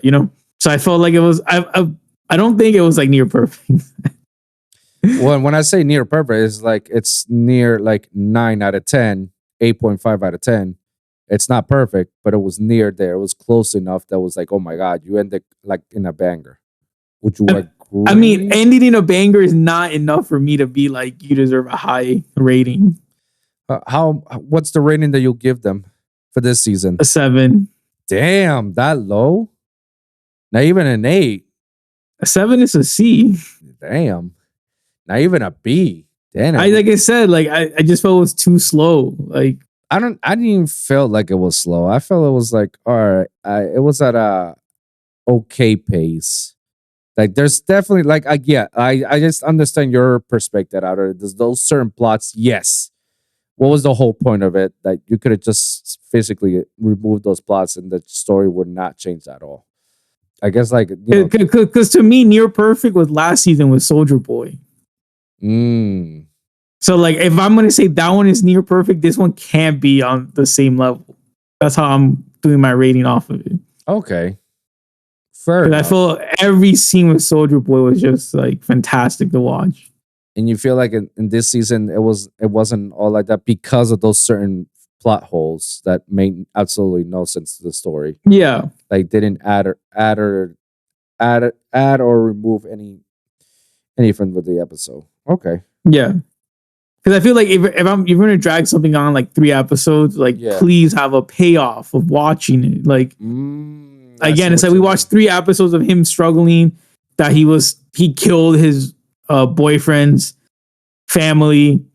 Oh, I wanted to do like retribution, whatever, pay for my sins. They immediately was like, oh, you're out of jail. It's fine. And you're not going back. So it's like, why did we watch like 20 minutes, 3 episodes in a row of this and it didn't even matter? Okay, I understand. I felt with like all the Soldier Boy stuff was just so good. Like Fair enough. I thought it was a great season. I thought it was the shock value. Yep, I was complaining about the shock value for the first couple episodes, and then it came, and I was like, okay, I got it. And they just like the boys, typical shit. They keep leveling up the shock value, and they just keep anteing it up. I'm like, why, bro? Why? Oh my god, how much more of this shit? It's like, damn, bro, how much more? They gave me they fulfilled my promise, man. I feel as like, good job, guys, good job. I feel most of the time I was just waiting for anticipation the whole time, and I think that's exactly why I was excited for the series, for the season itself. I was like anticipating because everything is leading up to some fucking final shit, whatnot. Like something is like you guys are leading me up to something. I was like, oh boy. And then when that whole episode happened, that last episode was like, yeah, I can't wait for next season. I can't wait. Next season has to be the most ridiculous thing ever. Like next season has to be like, bro, put all your cards on the table. Go fucking nuts on this last season. Like go big or go home. This is it. That's how I feel about it. Go big or go home. Deliver me to the promised land. Yeah, boys, this season it was fantastic. Go watch it, guys. I have nothing else to say other than it was a great season. I cannot expect. I can't wait for the next season. Next year we're gonna see Gen V, so it's definitely gonna follow up with what happened on this season and what previously happened with the first season of Gen V. So I'm excited for it. I'm excited for this new wars. I don't know if I'm too crazy about the other spin-offs. Like the boys in Mexico, I'm like, do I really care about too much about it? But the Vault Rising is like, okay, fair enough. Let's see how it goes. Let's see. Any final thoughts before we move on? I'm just excited to see Soldier Boy again. Yep, I can't believe you called it. Yep, absolutely. Let us know in the comments down below what you guys think about the Boys review. I mean, the Boys season 4. Do you liked it? Do you loved it? You hate it? Let us know in the comments down below. Moving on, we're near towards the end. I don't think we're gonna have time to do some TCG talk. Okay, we can do it next week. Yeah, we can do TCG talk next week, so I don't mind by that. So we're just gonna go skip it. Not been much happened in the last couple of weeks, other what's happening in the meta. I won once again, first place, undefeated on Mac cards. OTS, let's go. Tenpai Dragon Bowl Breaker fucking works. I didn't change much. If you guys want to see the deck profile, go to Mike Phineas's channel where he has my deck profile. If there's any changes, it's just like the Ultimate Slayer and Snatch Steel, like I mentioned on the video, and I replace it with Genroku, the 2 copies of Genroku, Dora, and Rivalry. That's the only thing that I changed. I didn't add more to it. And if anything, if I did do, it would probably be on the side with adding Droll and Ghost Dogwood. But overall, it's funny enough. I didn't see any of my side decks except for Heatwave once, because the rest of the time, it was just board breaking. Dark Holes, Yankees, like that's it. Like that's my gist of it. So not gonna add more to it other than yeah, I won first place once again. So this week I'm gonna change it. I want to play White Forest, or board breaking White Forest. That's the title. We'll see how it goes. It looks fun the way I was playing it, so we'll see. Other than the meta, like we're still in balance season. We can talk more further about it. Hopefully by next week there's gonna be a ban list or a ban list announcement that will take that'll take effective by the end of the month. Hopefully. If not, then continue on, guys. IGN's dog shit list. I didn't really have to say it like that, but it's just I just don't like IGN, bro. I just don't like it. So I think we can end it with just this, with the IGN list. All right. Okay. So IGN, who is in cahoots or has always been in cahoots with studios and gaming companies and whatnot, because that's what they do. They get paid and they pay reviews, and they give those stupid ass reviews, which are dog shit because they really don't have a brain. out of it, and it makes no sense. You know, they'll give Skyrim with guns.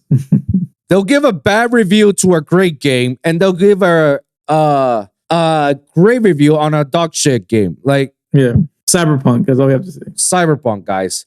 Oh, and if that wasn't enough, they like to repost the same article story that happened a month ago. They like to repost it over and over. Bruh. Yeah. And I'm noticing that's like a theme on every journalistic website or platform. Yeah. Why? This happened months ago. Why are we talking about it again? It'd be years ago. There was one, not to like go on a tangent, but like I saw it yesterday. And it was like two people that played GTA 5. Yeah. Like they were best friends on GTA 5. They met up for the first time. Uh-huh.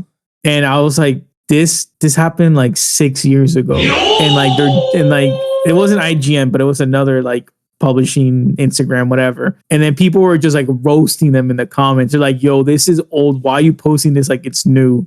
Like someone was like, I was a little kid when this happened. Now I'm an adult. Because they're like, why are you reposting this? And it wasn't even like, oh, on this day 6 years ago or something, you know? Like it wasn't like, oh, remember this happened like 10 years ago, whatever. It was just like they're trying to pass it off like it's something that happened, and they were just getting flamed. They're like, wow, you're running out of content to post. Like, bro, again, IGN. We're talking about the same people who, by the way, I forgot to mention this under their boys review, but I will mention it now since it's still related. IGN gave the last episode a 4 out of 10. Would you agree with that? No, that episode was the best episode of the season. Exactly. And people were roasting, they were reposting and putting quotes and saying like, IGN, this has to be like the worst take-up ever. You know what IGN's response was? They deleted the original post. Emotional, damn The it. people on the internet are too quick. They screenshot it. Screenshot it, yeah, of course. I'm telling you, it's like, guys, it's not because I have a hate with IGN and anything that they do, it's just gonna be hate coming from me. No, look at the dumb stuff that they're doing. Like they get the button. Congratulations, you played yourself. Constantly, they're doing this on themselves. But again, I saw this on Facebook, and obviously, it had to be IGN. It had to be. So remember a few weeks ago when we were talking about, you know, who is like ranked one of the greatest anime characters of all time? Mm. And we both agree it was Goku, Dragon Ball Z. That's number one, right? Yeah. And we even search it. Goku is number one overall, including, again, listen to this, people, guys, including that Dragon Ball Z is so overly popular in the world that people would know who they are even if they never watched it. Mm-hmm. There's a freaking statue of Goku in Mexico. In Mexico, there's a statue of Goku. If there's any bigger fan base of Dragon Ball Z, it has to come from Mexico, 100%. More than Japan or United States. I wouldn't go that far in the United States because we're a little bit bigger. But fan base of Mexico and Dragon Ball Z is just on a whole nother level. Yeah. Right? Keep that in mind, guys. Keep that in mind what we said. So I came across on Facebook and I saw this, and it says, and I kid you not, it says this: IGN ranks the 25 greatest anime characters of all time. Now, do you want me to tell you 1 through 25 or 25 to 1? 25 to 1. Okay. So do you want me to guess first or no? No. Do you want me to give? No. I'll like, it will take forever. It'll take forever. Unless you want to do that, then I don't mind. I don't mind. All right. So go ahead. You got 25 tries. Okay. I'll say them, but not in an order. I won't do an order. That's fine. Just 25. 25. Ichigo, Aizen, Luffy. Hold on. So you don't have to verify. I'll just say 25 right now, and then as we go through the list, I'll be like, oh, I said that or not. Fair enough. So Ichigo, yeah, because I know we're like frustrated. Ichigo, Aizen, Luffy, mm-hmm. Ace, mm-hmm. Asta from Black Clover. Yep. Gon, mm-hmm. Hisoka, mm-hmm. Jotaro. Okay. Giorno, mm-hmm. Dio. Mm-hmm. That's 10. That's 10. You got 15 more. You got this. 15 more. Naruto, Sasuke. Okay. Damn. What? I don't remember the Gojo. I guess Satoru Gojo. Okay. Yeah. Again, you haven't mentioned Dragon Ball Z yet. I don't know. Yugi Kaiba. Yugi Kaiba. Okay. Yeah. Goku. I feel like I have to say someone else from Dragon Ball. Gohan. Okay, I think he's the second favorite. So 17. Yusuke Urameshi. Wow, good one. Yeah. PA. Yeah. Yes. Yeah. The original Sasuke. Yeah. Damn, I'll say Zoro from One Piece. Okay, yeah, Zoro. That's 20. And then, so you got 5 more. From anime, Ash Ketchum. Okay. Can't forget him. 4 more. You got this. I don't know their names. The girl and the brother from Demon Slayer. Tanjiro and Nezuko. All right. Yeah, Nezuko. I'll count that as 2. All right. Okay, so 2 more. Damn, what else is popular? This is anime, right? Anime characters, yes. Anime characters. Any anime that you've watched. Any anime that you believe like, oh my God, this is a very important because people have this is about important. Yeah. I feel like I'm forgetting, but it's like so obvious. I feel like I'm okay with I think you're forgetting one more from Dragon Ball Z or the Dragon Ball universe. Piccolo. Yeah. I wasn't thinking about Piccolo, but I'll add it. Yeah. And then, okay, that's crazy if it's not Krillin. I guess. No, I'm not gonna put Krillin there. Okay. Come on. I'm trying to think who else is popular. That's crazy that you still haven't mentioned this character from Dragon Ball. And and he's like pretty big, as big as Goku. Vegeta. There we go. Thank God. Woo, bro, the principal Saiyans once again. Come on. All right. So I gotta say, start with 25. Number 25. I'm gonna say that at least less than half of the characters you mentioned are in this list. Less than half. That's pretty bad. Number 25, Astro Boy. Okay. Fair enough. Oh my God. Then Speed Racer's on this list. He's considered anime. We'll see. Number 24, Vash the Stampede in Trigon. Okay. I don't know if I would put him that high. It's a great show. Like Trigon was phenomenal in the 90s. I don't know if I would have put it that high versus, any of the people that you mentioned. Lelouch v. Britannia, Code Geass. Okay. I feel like I missed so many. I'm just going to say Baki. Yeah, Baki might be on it. Lupin. Okay. Baki, Lupin. What am I forgetting? You can keep going. All right. You did mention. Hold on. Oh, I skipped one. So number 22, Light Yagami from Death Note. Oh my God, Death Note, Light Yagami. Yes, Light Yagami. I don't know if I will put him that high, but sure. The amount of people that love Death Note. No, is crazy. Yeah. So that made sense. But you did mention Dio. You definitely Dio did is mention what? 21? And 20 is gone. Okay. 19 is Motoko Kusanagi from Ghost in the Shell. Okay, Ghost in the Shell. I feel Ghost in the Shell is way too high. I wouldn't consider her as the highest anime character. Like, no. As the 2035, no. Levi Ackerman on Attack on Titan as number 18. Okay. 17, Kakashi. Yeah. Out of 25. 17 out of 25. Yeah. I don't know. Kakashi. Yeah, I don't know if I put Kakashi is a go, but I wouldn't put it that high against other goats, 16 is Guts from Berserk. Okay, yeah, I forgot Guts. I feel Guts is a little bit too low in the list. He should be a little bit higher. Like he should be in the top 10 or top 5 or something. I don't like Berserk, but that's different. I don't topic. I don't care too much, but the amount of fandom. Yeah, the fandom is crazy. Yeah, it's crazy. And I mean, it's crazy enough that they're gonna make a series, a reboot animation of this. So yeah, it's crazy. Like I agree with you. Like I really don't care much about that series, but fandom is nuts. Oh my God, Deku! I forgot Deku. He might not be on it. I'm just going through people that I think are popular. Deku is not on the list. Thank God. No, thank God. No, he doesn't deserve to be in the list. I'll put All Might, bro. What? All Might deserves to be in this list. All Might. Yeah. But you did call Lupin number 15. He's on the 15 is Lupin. Okay. Number 14 is Jotaro. Jotaro Kujo. Okay. Yeah. I picked 2 JoJos. I was not going to name all of them. I feel like Jotaro's the fan favorite for whatever reason. Yeah. Number 13 is Zoro. 13. Okay, I added him like last minute. Yeah. Yeah. 12 is Tanjiro. Okay. Honestly, I love Demon Slayer, but Tanjiro is way too high to be an important anime character. Like to be called as one of the greatest anime characters, I feel Tanjiro is way too high. Like, he's a great character, but I don't feel like he deserves to be on that spot. Like I feel like some of the ones behind him deserves that title, that spot before him. L from Death Note.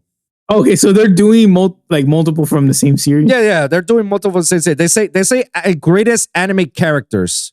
They didn't restrict it as to like one character per show. It's like okay, I would still flip that and have Light Yagami higher than L. L lost. He's a walking L. Come on, bud. Yeah. I agree. So now we're headed to the top 10. Are you ready? Sure. Number 10 is before. I forgot his name. Edward from Full Metal. He's on the list. On top 10. Okay. Yeah. If he wasn't, I was gonna say Roy Mustang, but never mind. Yeah, no. Edward is on it. Edward's on it. Okay. So top 10. Here we go. Kenshin Himura from Rurouni Kenshin. Oh yes, I forgot about that. I'm okay with him there. This one I highly disagree, but up to the most. This is the part where IGN lost me. I didn't even get to the number 1. Number 9, they lost me. Highly disagree. Boruto? No, 9 is Shinji from Evangelion. Evangelion, okay. Neo Genesis Evangelion. Like, you're putting this crybaby looking motherfucker Emotional that damage. ended the world as one of the greatest anime characters of all time. That's the top 10. What? Shinji, the crybaby. What the fuck? That had mommy daddy issues. That ended the world. That fucking himself up while Asuka was in coma. As one of the greatest anime characters. No, you get the button. Congratulations. You played yourself. That's when I was like, well, no. Now this is stupid. Now this is stupid. You know who I forgot? Spike from Cowboy Bebop. He's on the list. Knew it. Yeah. Number 8, Sailor Moon. Oh, how did I forget that? Sailor Moon.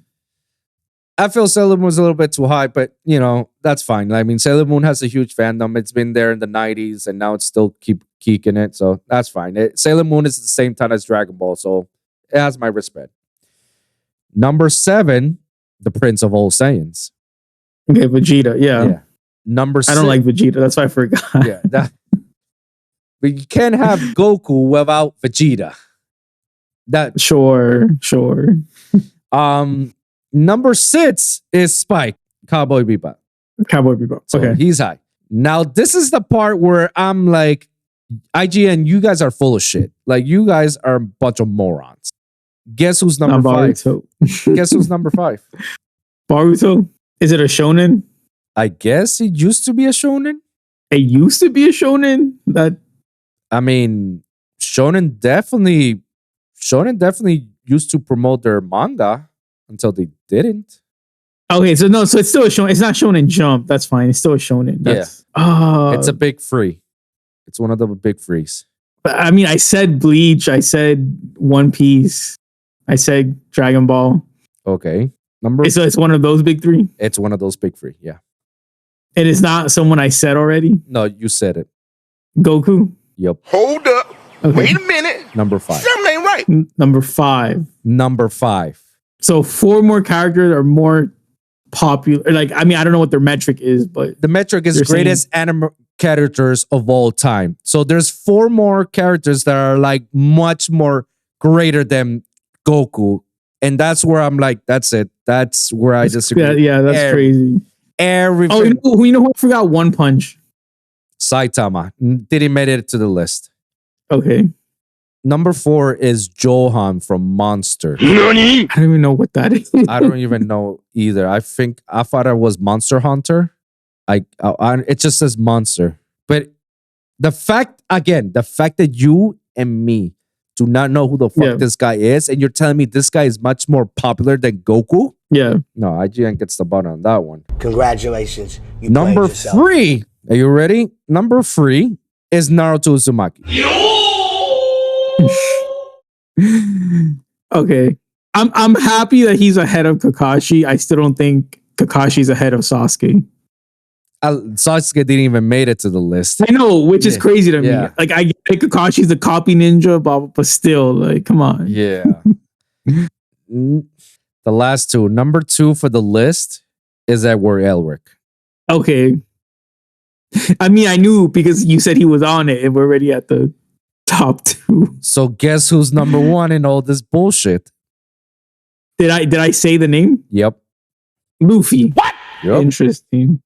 What the fuck? Luffy is ranked number 1 as the greatest anime character of all times by IGN. Bruh. I don't like anything about Luffy. I know people get mad or whatever. I just feel like he's just such a, like, not a weak character, like, physically, but I'm just like, he's just an idiot. Like, that's not like a fun character for me to watch, you know?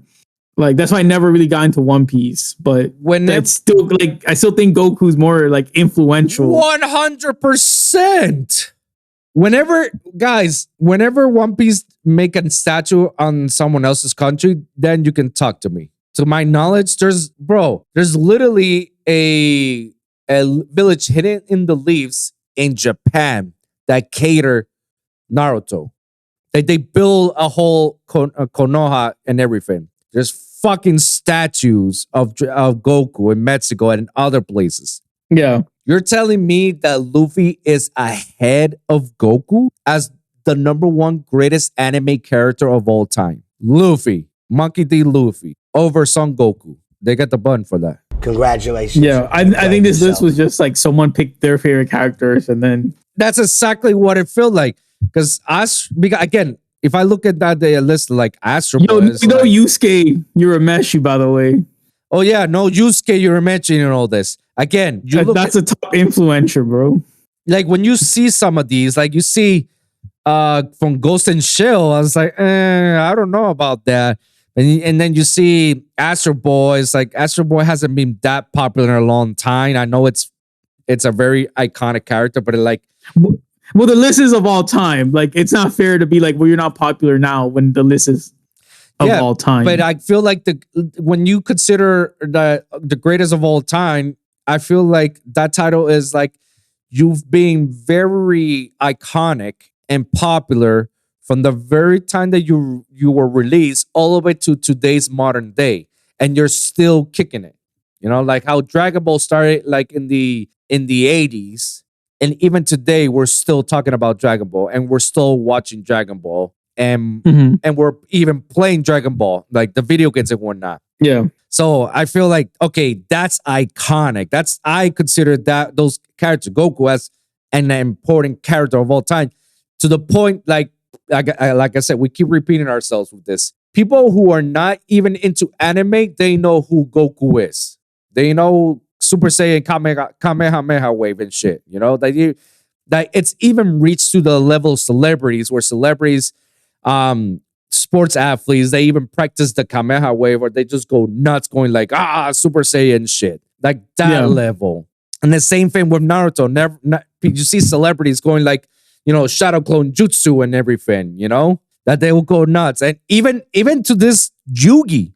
Like even Yu-Gi-Oh! I'm surprised that Yu-Gi-Oh! Is not even in this list due to the fact that the game is still alive. Like we can dog shit. Same with Ash, yeah. Yeah, oh, Ash. Like, are you kidding me? Pokemon? Ash is not even considered one of the greatest? Again, I feel like that's where I critique, or where I measure the standards of greatest of all time. So people like Astro Boy, I know it's an iconic, but I haven't seen a new Astro Boy series or know about Astro Boy for a long, long time, other than when I was a kid. Nobody talks about it. Same with Ghost in the Shell, those characters, like it's a great series, but I wouldn't put it that high on the list. Again, that's where it lost me. Evangelion, Shinji, as a great anime character, all he did was like cry and fuck shit up. Yeah. Like, are you serious? Like, I will put Zoro on top of that. Like, come on.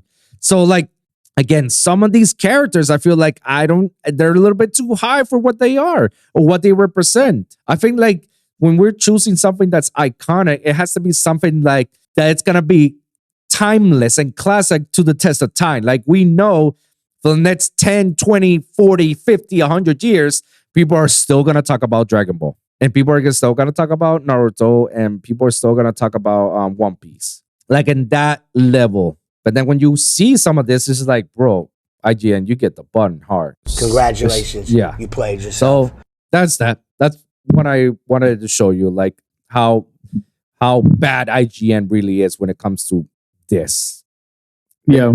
That's pretty much all of it, guys. We're gonna wrap this up, man. We went over a time, but it's because it's been a while, and it was a good catch up, and we're just happy to be back. I'm happy to be back, and yeah, next week we'll talk about more TGG talk. We'll have a little bit more on that discussion.